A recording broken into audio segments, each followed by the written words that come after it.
کسی کے اسٹائل سے اور کسی کی جو ٹرمنالوجی استعمال کرتا ہے ان چیزوں سے یا امریکہ سے ہو کے آنے سے متاثر ہونے کی ضرورت نہیں ہے. سوال پیدا ہوتا ہے ہم یہ فیصلہ کیسے کریں کہ یہ ڈاکٹر واقعی ڈاکٹر ہے یا نہیں ہے, یا یہ عالم واقعی عالم ہے یا نہیں ہے. تو اس کا آسان طریقہ ہے ڈاکٹروں سے پوچھو اس کے بارے میں, اس کی تحقیق کس کو بھیجو. اب آپ کہیں گے جس کو ہم بھیجیں گے وہ پتہ نہیں صحیح ہے, تو 4-6 کو بھیج دو نا, سارے تھوڑی غلط ہوں گے. 4-6 ڈاکٹروں کا, میں جب کوئی یوٹیوب پہ کوئی میڈیکل رپورٹ پڑھتا ہوں یا دیکھتا ہوں تو پھر میں 2-4 ڈاکٹروں کو اس کو بھیجتا ہوں کہ یار ذرا بتائیں ڈاکٹر صاحب یہ بندہ ریسرچ جو پیش کر رہا ہے یہ گوروں کے حوالے دے رہا ہے, سائنسدانوں کے حوالے دے رہا ہے, ڈاکٹروں کے حوالے دے رہا ہے, یہ ہے بھی کہ نہیں ہے, ایسے تو نہیں ہے ادھر سے کاپی پیسٹ کر کے کہیں سے بھی اٹھا کے ڈال دیا ہوں. تو 4-5 ڈاکٹر کہتے ہیں ہاں بھائی یہ رپورٹ صحیح ہے, تو پھر ماننے کا پھر نہ ماننے کا آپ کے پاس کوئی آپشن نہیں ہے. سمجھتے ہو کہ نہیں سمجھتے؟ اور اس میں ایک چیز کو ایڈ کرتے ہیں کہ نیچر کے خلاف نہ لے کے جا رہا ہو آپ کو, کوئی ایسی چیز نہ مارکیٹ میں لا رہا ہو کہ عجیب سی جو پتہ نہیں میڈیکل سائنس کا کوئی ایسا اصول آ گیا کہ اب آپ کو روٹی کھانے کی ضرورت ہی نہیں ہے, آپ وہ کھائے کریں, پلاسٹک کھائے کریں. ایک مثال دے رہا ہوں, ایسا کوئی ڈاکٹر کہتا نہیں ہے, یا اب آپ CNG پہ چلیں آپ, ٹھیک ہے نا, ایک سمجھانے کے لیے مثال دے رہا ہوں کہ نیچر سے بغاوت نہ کروا رہا ہو کہ اتنے گلاس بلا وجہ پانی پیئیں, کوئی بیماری بھی نہیں ہے, آپ خام خام میں 36 گلاس دن میں پانی پی کے بیٹھ جائیں, پاگل ہو جائیں. اچھا کیا کریں یار, بات سے بات نکلتی ہے تو سمجھانا پڑتا ہے نا. اب ہر چیز میں لوگ گمراہ ہو رہے ہیں تو تھوڑی تو بات کرنی پڑتی ہے نا اس میں. جب تک کوئی بیماری نہ ہو نا, بیماری نہ ہو, بیماری کے علاج کے لیے تو انسان کو کچھ آڑے ترچھے ٹوٹکے اختیار کرنے پڑتے ہیں. کوئی بیمار ہو گیا تو ڈاکٹر نے کہتے ہیں گلاس پانی پیو, تو سمجھ میں آتا ہے یار یہ اس بیماری کا شاید یہ علاج ہوگا, لیکن نارمل آدمی نارمل روٹین سے نہ ہٹے. سمجھتے ہو؟ نارمل آدمی نارمل روٹین سے ہٹے گا, ایک چیز ٹھیک ہوگی, 4 چیزیں خراب ہو جائیں گی. نارمل آدمی کا صحت مند رہنے کا وہی طریقہ ہے جو اسلام 1400 سال پہلے بتا رہا ہے, وہ قیامت تک تبدیل نہیں ہو سکتا. وہی طریقہ فالو کرو تو انشاءاللہ تمام دوائیں بچوں کی پہنچ سے بھی دور رہیں گی اور بڑوں کی پہنچ سے بھی دور رہیں گی. پھر بھی کوئی بیماری ہوتی ہے پھر ڈاکٹر کے پاس جاؤ. آج صحت مند آدمی بھی ڈاکٹر سے پوچھ کے کھا رہا ہے کہ میں کتنا کھاؤں اور کتنا پیوں. تو کسی کو ڈاکٹر صاحب نے لگا دیا, سارے ڈاکٹر نہیں یہ باتیں کرتے, کچھ کر رہے ہیں کہ اتنے گلاس پانی. ایک نے تو یوں کہہ دیا, ایک ڈاکٹر صاحب سے میری ملاقات ہوئی, بڑے اچھے, پرانی بات ہے, اب ان کو نہیں پتا چلے گا کہ میں ان کی بات کر رہا ہوں. لوگ کہتے ہیں شاید میں کسی کا راز فاش کر رہا ہوں, ان کو 15-20 سال پرانی بات ہو گئی. وہ ڈاکٹر صاحب گوشت بالکل نہیں کھا رہے تھے, حتیٰ کہ چکن بھی نہیں کھا رہے. وہ دعوت تھی چکن, ان کے دال چاول پکے ہیں. میں نے کہا خیریت, آپ اتنے بڑے ڈاکٹر ہیں, آپ تو گوشت. انہوں نے کہا کہ گوشت کھانے سے کیا ہوتا ہے کہ جی ہارٹ کے مسائل کھڑے ہوتے ہیں. پھر انہوں نے بڑی ایک فلسفہ پیش کیا, بڑی وہ ڈیٹا ویٹا تو ہوتا ہی ہے, ہم لوگ کو تو جاہل لوگ ہیں میڈیکل سائنس میں, ہمیں کیا پتا. تو انہوں نے کہا ایکچولی یوں ہوتا ہے, تو پھر یوں ہوتا ہے, تو وہ سبزی ہی کھائے جا رہے ہیں. انہوں نے کہا اس سے جو ہے نا, پھر مثالیں بھی دی, دیکھو وہ جو ہندوؤں کے وہ ہیں, وہ ہندوؤں کے جو لوگ ہوتے ہیں نا جو بہت سے گوشت نہیں کھاتے, 99-100 سال تک زندہ رہتے ہیں, تو بڑی مجھے اس وقت بھی خیال ہوا, میں نے کہا یار جو کام ہمارے پیغمبر نے کیا ہے نا وہ ہم ڈاکٹر کے مشورے پہ چھوڑ نہیں. ہمارے پیغمبر نے اونٹ کا گوشت کھایا ہے. میں تو جب حج کرنے گیا نا اتنا مزہ آیا, کیونکہ حج میں ہمیں مینا میں دنوں میں بھوک ٹائٹ لگتی ہے, کھانا پینا سارے روٹین آ گئے اور محنت بہت ہوتی ہے, پیدل چلنا بہت. تو ہمارے گروپ میں ایک مولانا صاحب تھے, انہوں نے بیان کیا, بیان میں بتایا کہ یوم نہر میں رسول اللہ صلی اللہ علیہ وسلم, یہ حدیثیں تو ہم نے پڑھی ہوئی ہیں لیکن ظاہر ہے وہ بیان کے دوران انہوں نے اس حدیث کو ہائی لائٹ کیا. تو وہ حدیث تھی کہ نبی صلی اللہ علیہ وسلم نے یوم نہر کے دن جب تھک گئے نا, تھک جاتا ہے انسان مینا میں رمی سے فارغ ہو کر, تو آپ صلی اللہ علیہ وسلم نے آپ نے فرمایا کہ یہ یوم نہر ہے, یہ قربانی کا دن ہے, تو 100 اونٹ نہر کیا آپ نے. پھر آپ صلی اللہ علیہ وسلم نے ان 100 کے 100 اونٹوں میں سے تھوڑا تھوڑا گوشت لے کے اس کی یخنی بنوائی ہے, ٹھیک ہے نا, اس کو پہلے زمانے میں ایسا ہی گوشت بنتا تھا, پھر آپ نے اس میں سے پیا ہے. میں سوچ رہا تھا وہ حدیث جب انسان کو بھوک لگ رہی ہوتی ہے نا, تو وہ حدیثیں جن میں کھانے پینے کا تذکرہ ہے وہ سن کے بھی بڑا مزہ آتا ہے. تو میں سوچ رہا تھا کہ کیسی آرگینک غذائیں تھیں اس دور میں, ہے بھائی, نہ وہ ڈالڈا ڈل رہا تھا اس میں, صحیح ہے نا, نہ کون سے ڈالڈا کو بیچارے کو بدنام نہیں کرنا چاہتا میں, جتنے بھی کوکنگ آئل ہیں کوئی بھی نہیں تھا, کسان اور کون سا آ رہا ہے, تلو اور پتہ نہیں کون سے, سیدھا اونٹ ہی کی چربی میں پکایا گیا اور آپ صلی اللہ علیہ وسلم نے تناول کیا. تو میں سوچ رہا تھا مزہ کتنا آ جائے گا شدید بھوک میں اتنی فل آف پروٹین چیز جب آپ کھائیں گے اور وہ شوربہ پیئیں گے, اور وہ شوربے میں آئل شامل نہیں ہے. آئل کی وجہ سے کھانا جتنا بے لذت ہوتا ہے نا, اتنا کسی چیز سے نہیں ہوتا, تجربہ کر کے دیکھ لو آپ. گوشت اسی کی چربی ورمی پکا کے کھا لیا کرو. خیر, تو میں سوچ رہا تھا کتنا مزہ آیا ہوگا یار, اور ہم لوگ کیا کر رہے ہوتے ہیں, بالکل اتنی شدید بھوک میں بھی سموسے پھوڑ رہے ہوتے ہیں ہم بیٹھ کے, نہ ہمیں وہ مزہ آتا ہے اور نہ وہ جسم میں طاقت آتی ہے. تو آپ اگر نبی صلی اللہ علیہ وسلم کی خوراکوں کو دیکھ لینا, تو میں آپ سے یہ عرض کرتا ہوں کہ تمام, ہاں وہ ڈاکٹر صاحب کیا کہہ رہے تھے کہ بالکل بھی گوشت چکن بھی نہیں کھا رہے وہ, تو میں نے کہا ڈاکٹر صاحب کی اپنی تحقیق ہوگی, ہم تو کھائیں گے, ہم نے تو طبیعت سے پھوڑ دیا. ہم نے کہا یار یہ ہمارے نبی گوشت، ہمارے نبی صلی اللہ علیہ وسلم کی جو صفات بیان ہوئی ہے نا پچھلی کتابوں میں کہ جو آخری نبی آئے گا، ان صفات میں صفت ہائی لائٹ کی گئی ہے کہ گوشت خور ہوگا وہ نبی. نہیں آئی بات؟ میرا خیال ہے وہ نبی کیا گوشت، کیونکہ اس دور میں بھی کچھ ویجیٹیرین بھی تھے جیسے آج بھی ہے نا.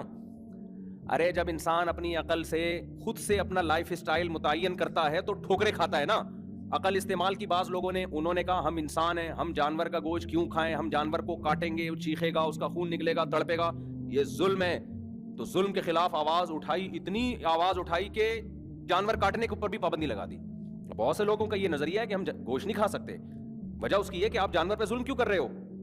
ان سے جب پوچھا گیا کہ بھائی جانور بھی تو دوسرے جانور کو کھا جاتے ہیں، تو انہوں نے کہا وہ تو جانور ہے نا، تم انسان ہو، تم میں اور ان میں فرق کیا رہ گیا. جب وحی کے بغیر آپ کھوپڑی استعمال کرتے ہو نا، پیغمبروں کی تعلیمات کے بغیر، تو کھوپڑی آپ کو کبھی بھی بیلنس راستہ نہیں بتاتی. وحی کے بغیر کھوپڑی استعمال کی نا، ہم تو وحی کے آگے ہتھیار ڈال دیتے ہیں. اللہ نے کہا کہ بکرا کاٹ کے کھا سکتے ہو، اللہ اس کو تکلیف ہوتی ہے، اللہ کہتے ہیں میں نے بنایا ہے نا، میں نے بنایا ہے، تمہارے لیے بنایا ہے، تو اس کو زندہ ہی اتنا عرصہ تمہارے کھانے کے لیے رکھا ہے، تو کاٹ کے کھا جاؤ اس کو، ٹھیک ہے نا. اس کا بہترین مصرف ہی ہے کہ یہ کھانے کے لیے بنا ہے، تمہارے لیے پوری کائنات مسخر کی ہے. کچھ جانور حرام کر دیے، ان میں بھی بڑی حکمت ہے. تو اب انہوں نے کیا سوچا، جو ویجیٹیرین ہیں انہوں نے کہا کہ بھائی یہ تو گوشت تو ہم جانور کاٹتے ہیں، تڑپتا ہے، پھر یوں ہوتا ہے، پھر یوں ہوتا ہے، تو یہ تو ظلم ہے. تو ان کو بتایا گیا شیر بھی تو حملہ کرتا ہے نا، وہ بھی کھاتا ہے، گوشت خور جانور ہے. تو انہوں نے کہا بھائی وہ تو شیر ہے نا، اس کے پاس تو عقل نہیں ہے، تو وہ تو جانور ہے نا، تم تو انسان ہو نا. تم جب سبزی پہ گزارا کر سکتے ہو تو پھر تم گوشت کیوں کھاتے ہو. عقل کا غلط استعمال کیا اور گوشت جیسی مرغوب چیز سے انسان کو محروم کر دیا. کچھ لوگوں نے کیا کیا، انہوں نے کہا نہیں یہ تو نیچر ہے، گوشت انسان کی نیچرل خوراک کا ایک حصہ ہے. انہوں نے عقل کا غلط استعمال کیا. انہوں نے کیا کیا کہ اتنا ظلم جانوروں پہ. ابھی چائنا کی ایک ویڈیو آئی تھی یار، مجھے تو بددعائیں نکلی ہے اس شخص کے لیے. کتے کو پکڑ کے آگ میں لٹکا دیا. دیکھو آپ تھوڑی دیر کے لیے آگ کے قریب اپنی انگلی لے کے جاؤ، آگ سے زیادہ تکلیف دے دنیا میں کوئی چیز نہیں ہے. تبھی تو اللہ نے آخرت میں نافرمانوں کے لیے آگ کا عذاب رکھا ہے، اس سے زیادہ تکلیف ہوتی نہیں کسی چیز سے. تو آپ تھوڑی دیر کے لیے، اور کتے کو اٹھا کے کیا کرتے ہیں، لٹکا دیا زندہ اور نیچے سے آگ جلا دی. کیا مار کے کر دو یار، یہ کام تو مار کے کر دو آپ. یعنی ایسے گوشت خور بنے کہ کتے اور گائے کا فرق ختم کر دیا، لال بیگ بھی کھائے جا رہے ہیں. اور جانور، ایک فریق نے کیا کیا، جانور پر اتنا رحم کہ جانور کھاؤ ہی نہیں، اور دوسرے فریق نے کیا کیا کہ جانور پر رحم ہی نہیں کرتے. وہ زندہ کتا چائنا میں اور کوریا میں زندہ کتا جلتی ہوئی کڑھائی میں ڈالا جاتا ہے. زندہ کتا، آپ اندازہ لگاؤ یار، زندہ مرغے ڈال دیے جاتے ہیں. ہم جب مرغا ذبح کرتے ہیں نا، پہلے جان نکالتے ہیں اس کی، پھر اس کو آگ کہیں بھی گرم پانی میں ڈالیں یا کچھ بھی کریں. لیکن آپ یوٹیوب پہ ویڈیوز دیکھ سکتے ہیں، زندہ مرغا اٹھا کے کڑھائی میں ڈال دیا، پھر وہ نکالا اس کو، وہ زندہ ہے، تڑپ رہا ہے، اس کے بال نکال رہے ہیں. جی اب گرم ہو گیا نا تو اب بال نکلیں گے اس کے، اب اس کی کھال ادھیڑ رہے ہیں زندہ تڑپتے ہوئے کی. تو یہ بھی انتہا کیوں ہے؟ یہ بھی وحی کی، پیغمبر کو فالو نہ کرنے کا نتیجہ ہے یہ. اور یہ بات خوب اچھی طرح ذہن میں رکھیں، اسلام نے جو حلال جانوروں کو کاٹ کے کھانے کا حکم دیا نا، اس میں ایک بہت بڑی حکمت، بہت ساری حکمتیں ہیں، پھر کریں گے انشاءاللہ اس میں. اچھا کروں گا انشاءاللہ، ٹھیک ہے. تو اسلام نے جو یہ حکمت بتائی ہے نا، بہت ساری حکمتیں. ایک بڑی حکمت یہ بھی ہے کہ دیکھو یہ بھی جانوروں پہ رحم ہے. جتنے حلال جانور ہیں نا، حلال جانور، جب آپ ان کو، حلال جانوروں میں شعور بہت کم ہے. ہم بقرعید میں دیکھتے ہیں ایک گائے کٹ رہی ہے، دوسری اس کی کھڑی ہوئی دم لائف کو انجوائے کر رہی ہوگی، اس کو پتہ ہی نہیں کہ میری بہن کے ساتھ کیا ہو رہا ہے. اس میں خوف پیدا نہیں ہوتا. کبھی کبھار کوئی بدک جائے وہ شور شرابے کی وجہ سے. یہاں دیکھ لو آپ، اجتماعی قربانیاں ہوتی ہیں، ایک گائے کاٹ رہے ہیں، وہ دوسری لائف کو کیا کر رہی ہے، انجوائے، دم ہلا رہی ہے. دور سے دیکھا حسینائیں بال سکھا رہی ہیں، قریب جا کے دیکھا بھینسیں دم ہلا رہی ہیں. صحیح ہے نا. ٹھرکی لوگ جو ہے نا، ان کو کہیں بھی کوئی چیز ہلتی ہوئی نظر آئے نا، پہنچ جاتے ہیں کہ شاید کچھ حسینائیں ہیں. پتہ چلے تو بھینسیں تھی جو کیا کر رہی تھیں، دم ہلا رہی تھیں. تو بھینس کٹ رہی ہوگی، اس کے قریب کھڑی ہوئی بھینس کیا کر رہی ہوگی. جانور پہ وحشت نہیں ہوتی حلال جانوروں میں. بکرا کاٹ رہے ہو، ساتھ میں بکرا کھڑا ہوا ہوگا، اس کو پتہ ہی نہیں کہ کیا ہو رہا ہے، کیونکہ وہ بہت زیادہ ذہین نہیں ہوتے، ان میں خوف نہیں پیدا ہوتا. جب تک گلے پہ چھری چل کے کٹ کے خون نکلنا نہیں شروع ہو جاتا، ان کو تکلیف نہیں ہوتی. لیکن جو حرام جانور ہیں، ان میں اللہ نے شعور بہت، اکثر میں شعور بہت زیادہ دیا ہے. آپ ایک کتے کو قتل کرو گے نا، دوسرا خوف سے پاگل ہونا شروع ہو جائے گا. آپ دیکھ لو یوٹیوب پہ ویڈیوز دیکھو، چائنا میں ایک کتے کو مار رہے ہیں، دوسرا زمین پہ جھک جھک کے دم ہلا کے گویا یہ رحم کی اپیل کر رہا ہوتا ہے کہ خدا کے لیے میرے ساتھ یہ سلوک مت کرو. اس پہ ترس آ رہا ہوتا ہے آپ کو، وہ ترس آ رہا ہوتا ہے کہ کیا کر رہے ہو. جو بندر کھاتے ہیں، آپ ویڈیوز دیکھ لو، اب تو یوٹیوب پہ سب کچھ پڑا ہوا ہے. بندر کا مغز کھایا جاتا ہے نا, جو بندر کو پکڑ کے لاتے ہیں, بندر کیسے بھاگنے کی کوشش کر رہا ہوتا ہے, انسان کو اس پہ ترس آتا ہے, انسان کو ترس آتا ہے کہ اس کو پتا چل گیا کہ میرے ساتھ کیا ہونے والا ہے. وہ ذہین جانور ہے نا بندر. اس وقت انسان کہتا ہے اللہ تیری کتنی بڑی رحمت ہے جانوروں پر. اسلام جانوروں پر بھی بہت بڑی رحمت ہے کہ وہ جانور جو انتہائی ذہین ہے, جن کو اندازہ ہو جاتا ہے کیا ہونے والا ہے, ان کو مارنے کی بھی اسلام نے اجازت نہیں دی ہے. اس کو پہلے سے اندازہ ترس آئے گا آپ کو. آپ بندروں کی ویڈیوز دیکھ لو جن کو کاٹنے کے لیے لے کے جا رہے ہیں, ایسا تڑپ رہا ہے نا, ایسا بھاگنے کی کوشش کر رہا ہے. گائے تو ہمارے یہاں قربان گاہ میں جا رہی ہوتی ہے, وہ سمجھ رہی ہوتی ہے کہ لائف میں کیا, میں پکنک پہ جا رہی ہوں. میں اس کو لٹاؤ گے بھی نا تو بھی اس کو نہیں پتا چلتا کہ میرے ساتھ کیا ہونے والا ہے. وہ ٹانگیں تو مارے گی, ظاہر ہے وہ تو رسیاں بندھی ہوئی ہیں اس کی.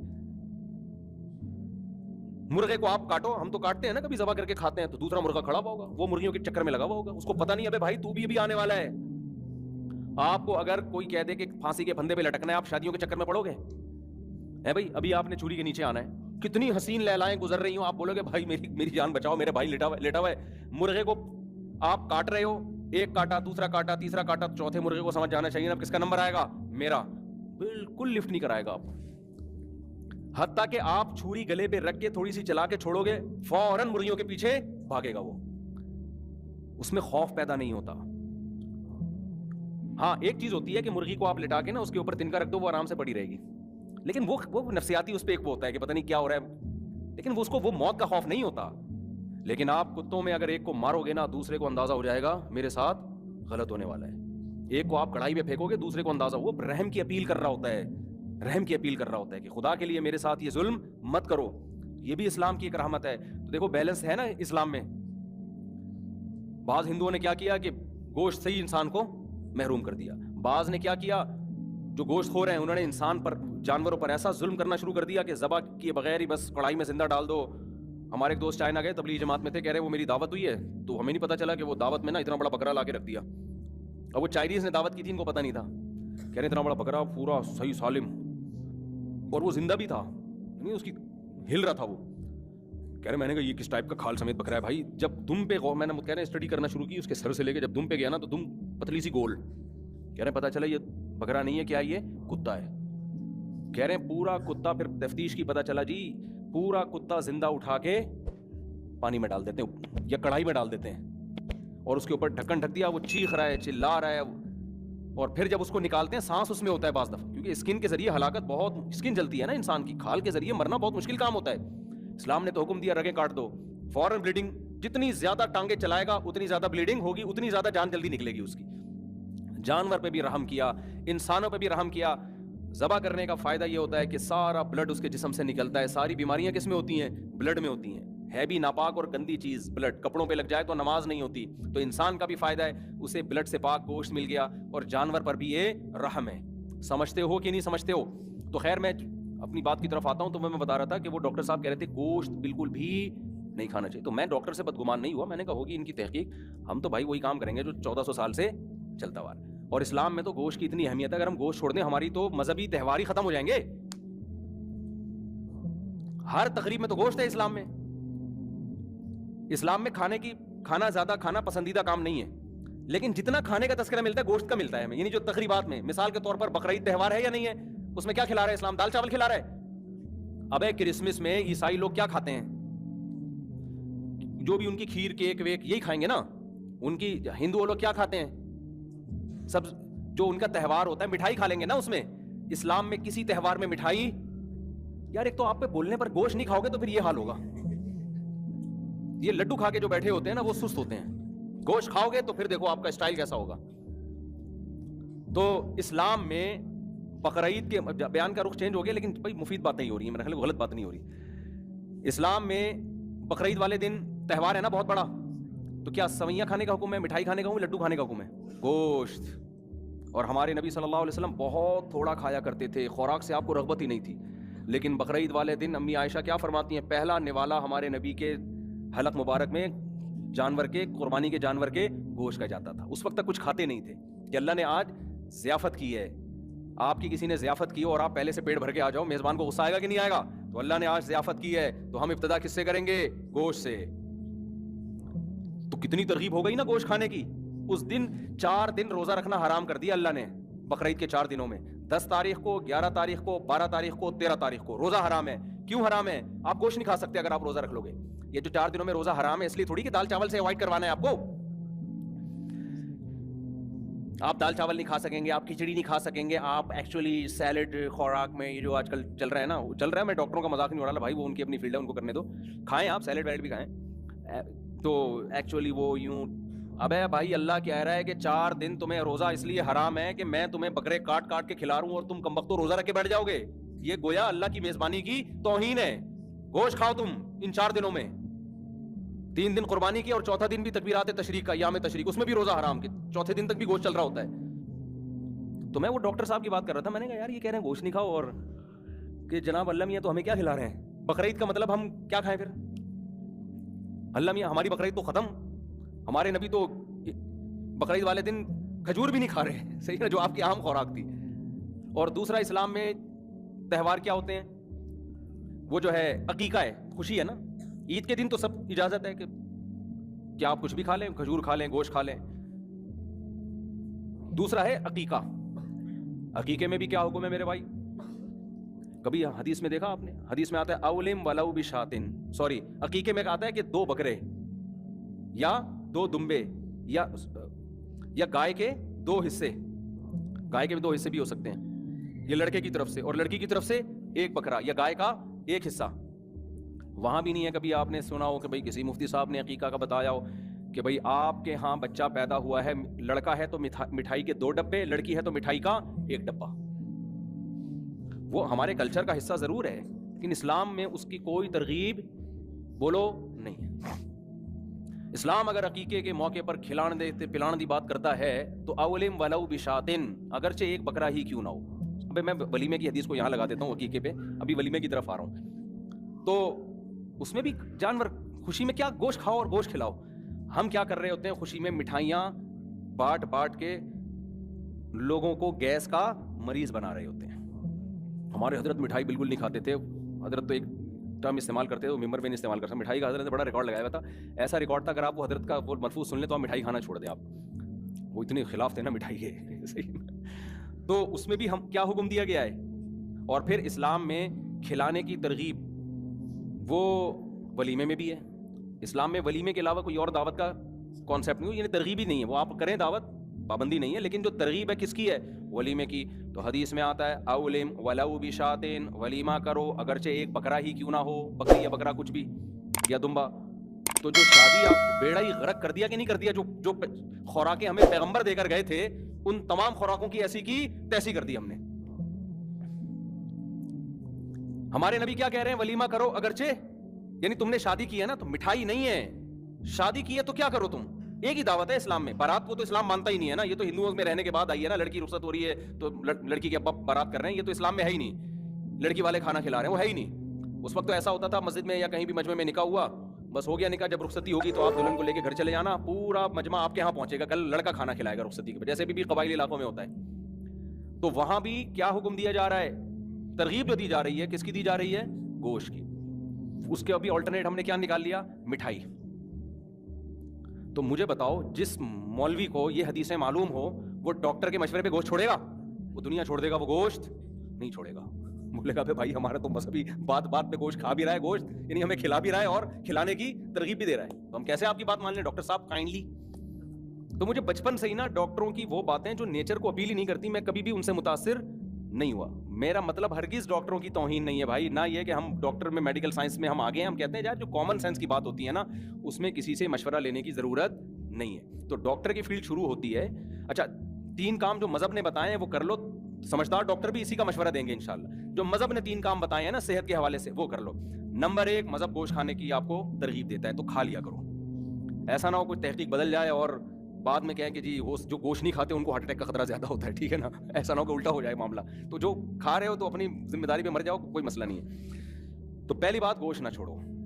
دوسری بات آپ نے کیا کرنا ہے, ہمارے نبی صلی اللہ علیہ وسلم زیادہ کھایا کرتے تھے یا زیادہ کھانے کی ترغیب دی ہے یا بھوکا رہنے کی ترغیب دی ہے؟ کم کھانے کی نہیں, بھوکا رہنے کی. کم کھانا تو بہت کم کھانے کا مطلب کھائیں. ہمارے نبی کی جو سیرت ہے وہ ہے اے اللہ ایک وقت کھانے کو ملے تو شکر ادا کروں اور ایک وقت بھوکا رہوں میں تو صبر کروں میں. سمجھتے ہو کہ نہیں سمجھتے؟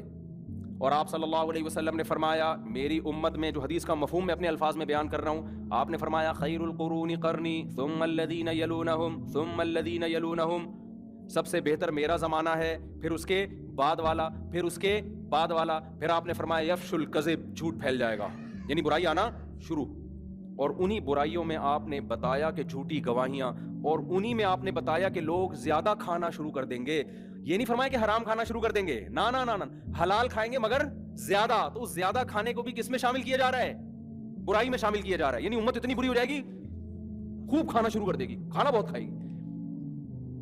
نہیں آ رہی بات میرا خیال ہے. تو کم کھانے کی ترغیب ہے, کم کھانے کی ترغیب ہے. اتنی ترغیبات ہے نا کم کھانے کی کہ ہمیں تو اپنے بارے میں ایسا لگتا ہے کہ یار پتہ نہیں ہمارا ہوگا کیا. یعنی اگر ہم پیغمبر صلی اللہ علیہ وسلم سے قیامت کے دن ملے اور اپنے پراٹھوں کے, ہم نے کسی نے بتا دیا کہ یہ 2 پراٹھے صبح ناشتے میں کھایا کرتے تھے, تو امید تو ہے کہ انشاءاللہ ان چیزوں پہ پکڑ نہیں ہوگی. یہ ترغیبی چیز ہے, کوئی واجب حکم نہیں ہے, لیکن ہم جائیں گے کہاں؟ تو ہم بہت کھاتے ہیں بھائی, بہت کھاتے ہیں. نبی صلی اللہ علیہ وسلم کی خدمت, یہ میں ٹاپک کمپلیٹ کرتا ہوں, جب چل پڑا ہے نا, اتنا ہو گیا تو اس کو مکمل. آپ نے جو بھائی موضوع دیا وہ کہاں گئے بھائی نے پرچی دی تھی, وہ میں اس پہ ضرور بیان, آپ جمعے کے بیان میں آتے ہیں, میں انشاءاللہ اس پہ ضرور, میرے ذہن میں پہلے سے یہ ٹاپک تھا, میں اس پہ ضرور بات کروں گا انشاءاللہ. تو خوب سمجھ لو. دیکھو نبی صلی اللہ علیہ, اب یہ صحت کی بات چلی ہے نا, تو اکارڈنگ ٹو اسلام کیا کہتا ہے اس بارے میں, وہ چند چیزیں نوٹ کر لو تو وہ آپ کو زندگی پر فائدہ پہنچائیں گی. نبی صلی اللہ علیہ وسلم نے فرمایا کہ 2 آدمیوں کا کھانا, ایک آدمی کا کھانا 2 کے لیے کافی ہے. طعام الواحد یکفی الاثنین, ایک آدمی کا کھانا 2 کے لیے کافی ہے. یہ صحیح حدیث ہے.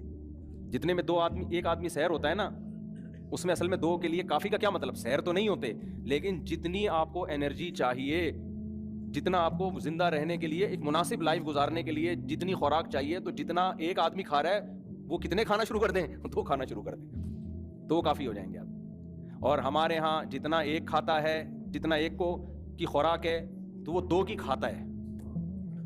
وہ اس حدیث پہ کیسے عمل کر رہا ہے؟ الٹا. جتنا ایک میں سحر ہو جاتا ہے نا, حدیث تو کہہ رہے تم ایک میں جتنا پیٹ بھر جاتا ہے تو آدھے میں اس کا آدھا کر دو. اور میں آپ کو بتاؤں, جب آپ آدھا کرو گے نا, پھر جو آپ گوشت کی یخنی پیو گے, جو ہمارے نبی نے یوم نہر میں, مزہ آئے گا آپ کو. صحیح ہے نا, مزہ آئے گا, مزہ آئے گا آپ کو. تو آدھا کر لو اس کو. اور نبی صلی اللہ علیہ وسلم کی خدمت میں ایک کافر آیا, آپ صلی اللہ علیہ وسلم اکرام کرتے تھے, چاہے مسلم ہو غیر مسلم. آپ صلی اللہ علیہ وسلم نے اس کو دودھ پلایا.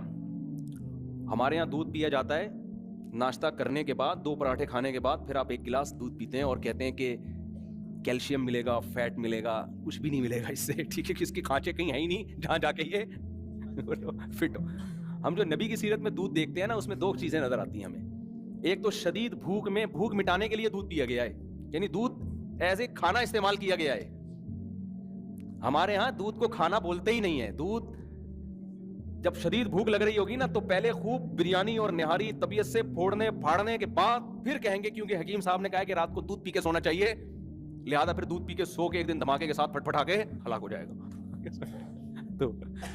تو ہم نبی کی سیرت میں دیکھتے ہیں, غزوہ احد میں دیکھو نا, سب صحابہ کو شدید بھوک تھی, تو حضرت ابو ہریرہ رضی اللہ تعالیٰ عنہ کو نبی نے حکم دیا, یہ دودھ کا ایک پیالہ آیا ہے نا.